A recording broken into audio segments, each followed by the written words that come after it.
Bakit ngayon lang daw? Wala naman silang magawa mga kabatas natin. Itong mga ito, mga kabatas natin, 'pag mabibisto ka o kaya mga kabatas natin 'pag meron kang gustong i-raise na issue, bakit ngayon lang?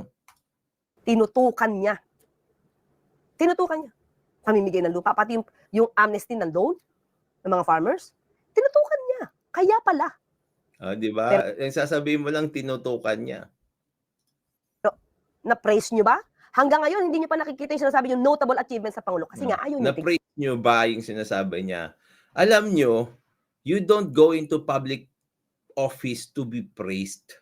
You go there to serve. Obviously, itong si Attorney Claire Castro, hindi niya alam kung ano yung sinasabi niya. Ay, if you become president para palakpakan ka ng mga tao sa bawat ginagawa mo, mali ang intention mo para maging presidente. Pero alam ko lang naman ng ginagawa ni Attorney Claire Castro dito ay sinisiraan na naman yung presidente. At parang pinapasok yung naratibo na kailangan ng presidente ng praise o palakpakan.